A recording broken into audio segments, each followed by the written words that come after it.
Leitura do primeiro livro dos Reis. Naqueles dias, o profeta Elias, tesbita de Tesbi de Galaad, disse a Acabe: pela vida do Senhor, o Deus de Israel, a quem sirvo, não haverá nestes anos nem orvalho nem chuva, senão quando eu disser.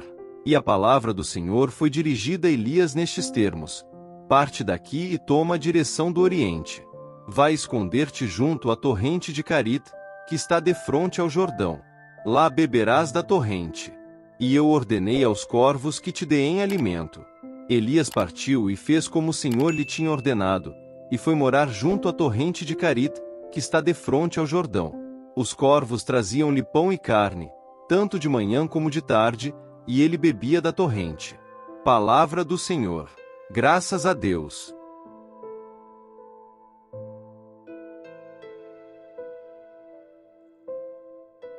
Proclamação do Evangelho de Jesus Cristo segundo São Mateus. Glória a vós, Senhor. Naquele tempo, vendo Jesus as multidões, subiu ao monte e sentou-se. Os discípulos aproximaram-se, e Jesus começou a ensiná-los: bem-aventurados os pobres em espírito, porque deles é o reino dos céus. Bem-aventurados os aflitos, porque serão consolados. Bem-aventurados os mansos, porque possuirão a terra. Bem-aventurados os que têm fome e sede de justiça, porque serão saciados. Bem-aventurados os misericordiosos, porque alcançarão misericórdia. Bem-aventurados os puros de coração, porque verão a Deus.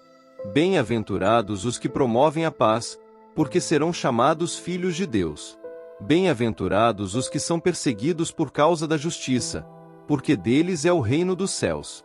Bem-aventurados sois vós quando vos injuriarem e perseguirem, e mentindo, disserem todo tipo de mal contra vós, por causa de mim. Alegrai-vos e exultai, porque será grande a vossa recompensa nos céus. Do mesmo modo perseguiram os profetas que vieram antes de vós. Palavra da salvação. Glória a vós, Senhor.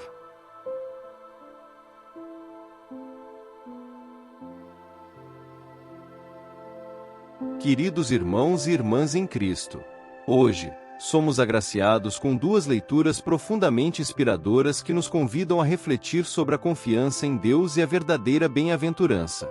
A primeira leitura, de 1 Reis 17,16, nos apresenta a história do profeta Elias e a sua dependência total da providência divina. No Evangelho de Mateus 5, 1-12, encontramos as bem-aventuranças, dos trecos mais conhecidos e transformadores das Escrituras, onde Jesus nos revela o caminho para a verdadeira felicidade e realização. Vamos começar com a história de Elias. Elias surge em um momento de grande apostasia e idolatria em Israel, quando o rei Acabe e sua esposa Jezabel lideravam o povo na adoração de Baal.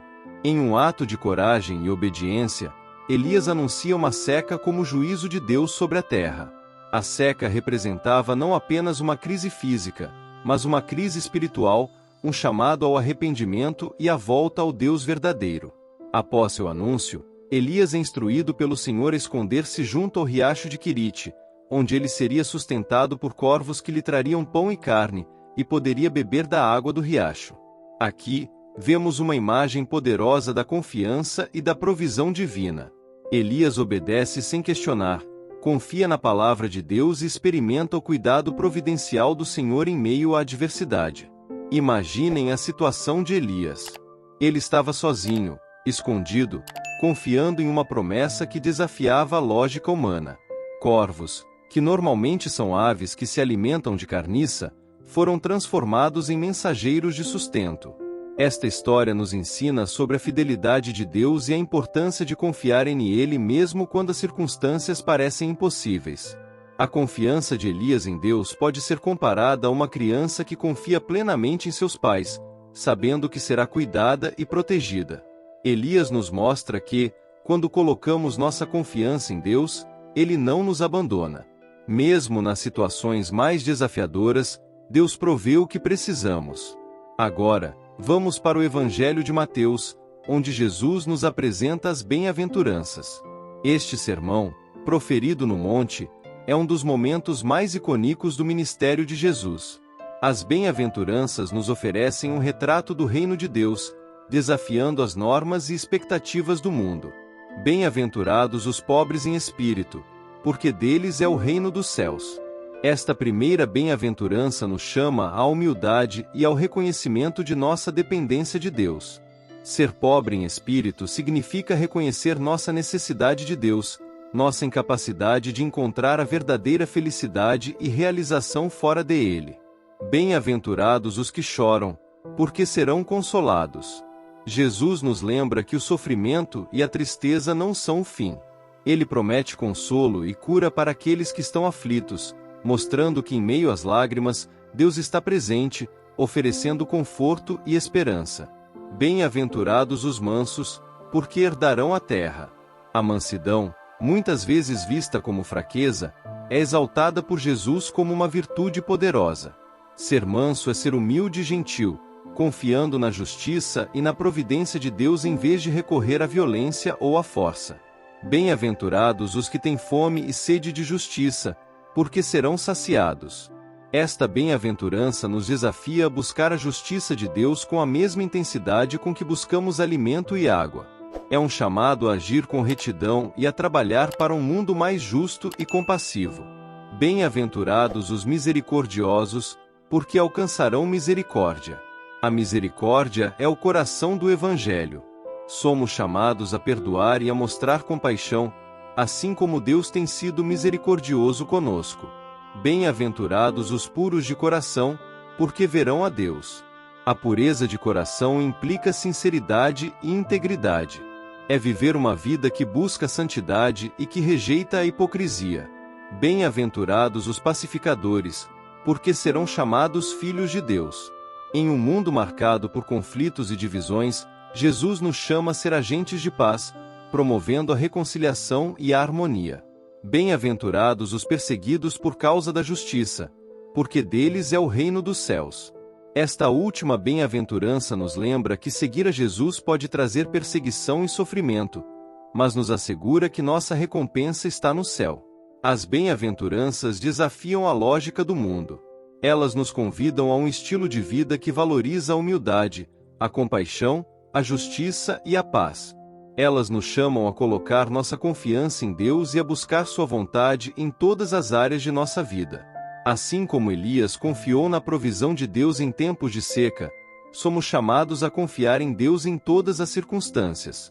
Podemos enfrentar dificuldades, perseguições e desafios, mas as bem-aventuranças nos asseguram que Deus está conosco e que Ele abençoa aqueles que seguem seu caminho. Meus irmãos e irmãs, vamos refletir sobre como essas leituras se aplicam às nossas vidas. Como podemos cultivar uma confiança mais profunda em Deus? Como podemos viver as bem-aventuranças em nosso cotidiano?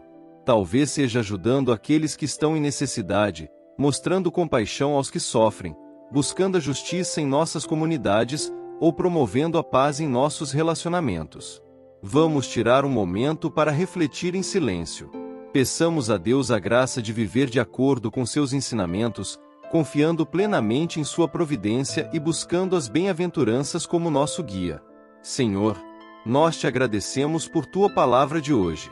Ajuda-nos a confiar em ti como Elias confiou e a viver as bem-aventuranças como Jesus nos ensinou. Dá-nos a coragem de seguir teu caminho, mesmo quando é difícil, e a sabedoria de buscar teu reino em tudo o que fazemos. Que possamos ser luz em um mundo necessitado de esperança e amor. Amém. Ao sairmos daqui hoje, levemos conosco a mensagem de confiança e bem-aventurança. Que possamos viver de uma maneira que reflita o amor e a justiça de Deus, sendo testemunhas de sua graça e misericórdia em todas as nossas ações. Que a paz de Cristo esteja sempre com vocês. Amém.